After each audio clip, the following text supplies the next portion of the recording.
Hello ladies and gentlemen, and welcome back to the Digital Engineers. Today we're talking about the overview of the State of Azeroth video.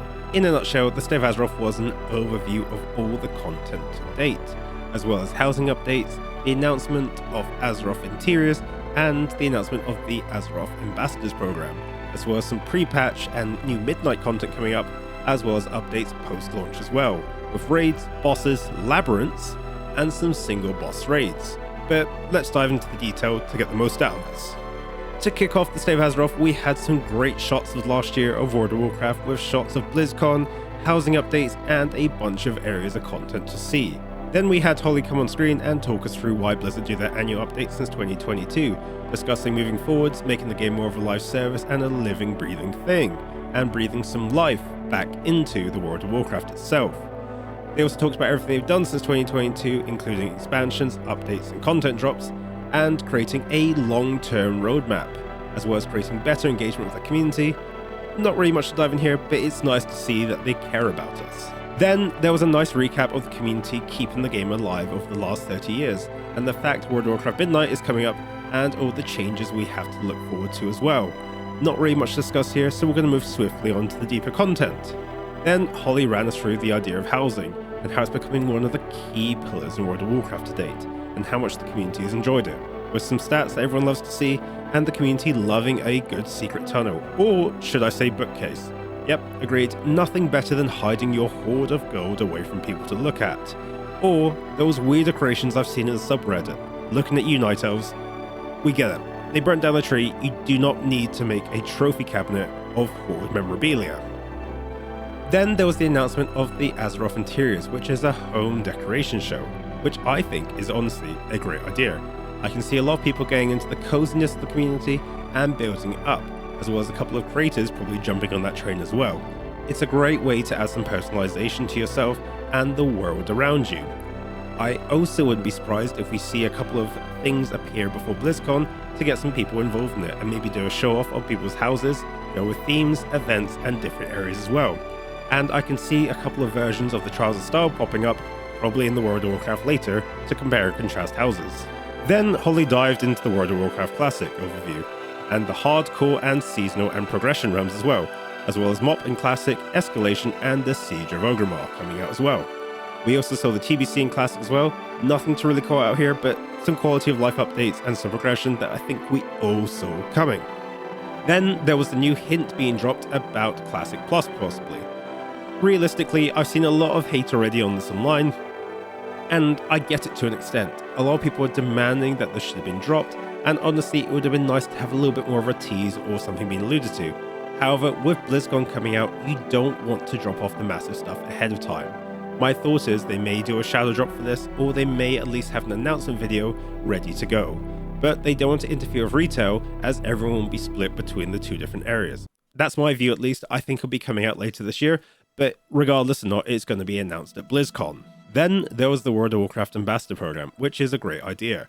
I'm hoping they either take elements of Final Fantasy or Escape from Tarkov from this and have people around in the Discord community or online with a different nameplate or color, just to basically let people know that you're around, you're there to talk, and you're a pillar of knowledge for that certain area within the game.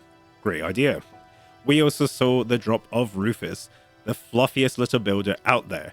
He is the pet for the Habitat for the Humanity project, which I think is great, and he's definitely going to come home with me and help me fix my player housing, which definitely needs some love.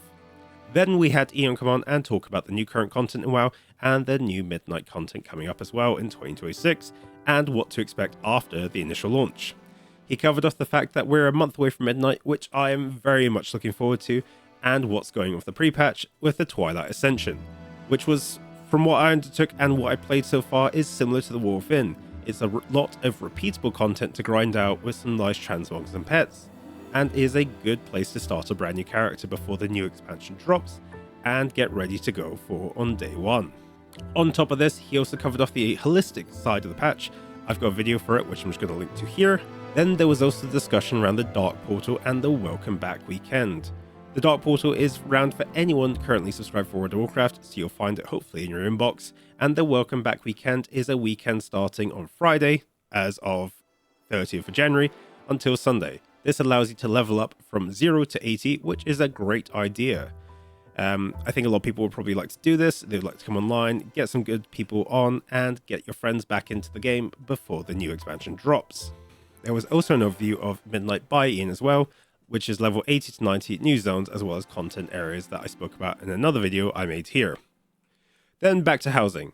Housing and quality life updates are on the way. They are listening to feedback from the community, and they're adding some companion pets which can roam around your homestead, as well as some mounts and some deco quality of life improvements, such as click and drag, copy and paste certain homebrewed creations, as well as sharing codes to export and import to your different houses, which is a great idea. Again, this builds some sharing with creators who want to focus on housing aspects, and they can share their builds online as well, and I'm definitely here for it. Then they also covered off Endeavors, which is a timed event happening in your neighborhoods, which I think could be an interesting event depending on where people are residing within the next expansion and if it's just part of your weekly routine. Then we got a midnight content update. It announced 12.05 at the end of Season 1 with raids and dealing with void assaults in the world, as well as prop hunt, which I think is a great idea and a fun way to spend some time out there instead of doing loops of dawn ago waiting for my healing friend to come online. Then we also have 12.07, which is new areas being announced as well, with a new single boss raid, which is a great idea for a one-off raid and run and take a break approach.